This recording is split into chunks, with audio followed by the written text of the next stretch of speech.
A single footprint pressed into ash 3.6 million years ago.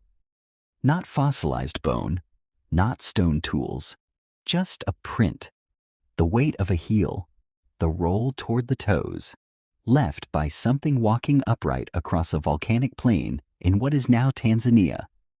Most people assume our ancestors stood up because it freed their hands. That's the story taught in classrooms. Hands became free, tools were invented, intelligence followed, and the rest was destiny. That's not what happened. The truth is stranger and far less flattering. Standing upright wasn't a triumph. It may have been a desperate compromise. A body forced into an unnatural position by a world that was disappearing beneath its feet. To understand why, you have to go back further than the footprint. You have to go back to the forest. For millions of years, our ancestors lived inside dense, unbroken canopy, a green ceiling stretching for miles, food and safety suspended overhead. Their bodies were built for that world. Long arms, curved fingers, hips built for climbing, not striding. Life happened above the ground, because the ground itself was where the predators waited. Then the climate turned against them. Roughly 7 to 10 million years ago, Africa began to dry. The forests didn't vanish overnight. They fractured, slowly, into islands. Grasslands crept between them. The trees that once connected into an unbroken world became isolated refuges, separated by open, exposed terrain. And that created a problem with no good answer.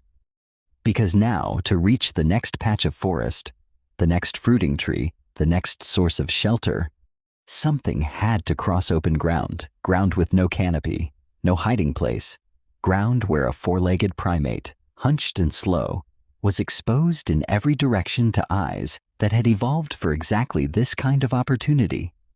Researchers studying early hominin skeletons noticed something that didn't fit the old story. The earliest upright walkers weren't efficient. Their gait was strange, inefficient, almost experimental. A body still remembering how to climb, forced to also learn how to walk. If upright walking was such a clear advantage, why did evolution seem so reluctant to commit to it? The answer may be that walking upright was never about advantage. It may have been about exposure, about minimizing it. An upright body sees farther. It scans a wider horizon for movement.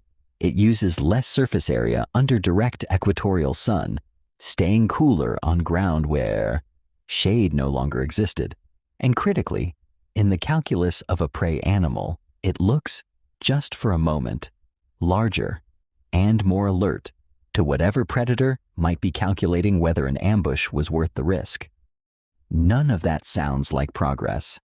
It sounds like a species running a continuous threat assessment, trying to survive a landscape that no longer wanted them in it. Consider what this means for a moment. Somewhere in that fractured mosaic of dying forest, a population of small, vulnerable primates began to stand. Not because standing was clever, but because staying low was starting to get them killed. Evolution does not reward comfort. It rewards whoever is still alive to reproduce. And the ones who survived to cross that grassland, generation after generation, were the ones whose bodies were just slightly straighter, just slightly better at scanning, just slightly less exposed. That's not a triumphant origin story. That's a body slowly reshaped by fear. And once that pressure took hold, it didn't stop at posture. It began rewriting the entire skeleton. The pelvis narrowed and reoriented to stabilize a body balancing on 2 points of contact instead of 4. The spine curved into an S shape, absorbing shock with every step. The big toe, once opposable and useful for gripping branches, straightened, sacrificing the ability to climb efficiently in exchange for the ability to walk for miles without collapsing. Every one of these changes came at a cost. A narrower pelvis makes childbirth more dangerous, a cost human mothers still pay today, in a species whose babies are born earlier and more helpless than almost any other primates, because the skull can only grow so large before it can no longer pass through that narrowed frame. Think about that. The very shape of human birth, its danger, its difficulty, the extended helplessness of every human infant is a direct echo of a climate shift that began millions of years before language, before fire, before anything we'd recognize as human. We are still paying in delivery rooms for a drought that ended in Africa's deep past. But there is a second layer to this story, one that researchers only began to take seriously in the last few decades. Standing upright didn't just help hominins avoid predators, it changed how they moved through the day itself. A four-legged primate moving through open country burns enormous amounts of energy, fighting gravity with every limb. An upright walker, by contrast, can cover long distances using remarkably little energy. A pendulum motion, swinging one leg past the other, almost coasting. That efficiency mattered because the forests weren't just shrinking. The food inside them was becoming unpredictable, scattered across greater distances, forcing individuals to travel further just to find enough calories to survive the day. An upright body could travel that distance and still have energy left over. A four-legged one, increasingly, could not. So a strange partnership formed between two forces that had nothing to do with intelligence and everything to do with survival. The need to see danger coming and the need to walk far enough to outlast a shrinking world. Neither force alone explains it. Together, they may. And here is where the story becomes genuinely unsettling.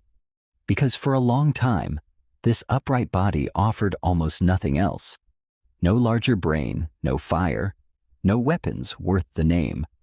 For nearly 4 million years after that first footprint in the ash, hominins walked upright with brains barely larger than a chimpanzee's, which means bipedalism came first. Alone, unaccompanied by intelligence, unaccompanied by tools, unaccompanied by anything we would recognize as human achievement. We like to imagine our ancestors standing up and immediately reaching for greatness. The fossil record suggests something colder. A body changed by catastrophe, walking through danger for millions of years, waiting, without knowing it was waiting, for everything else to catch up.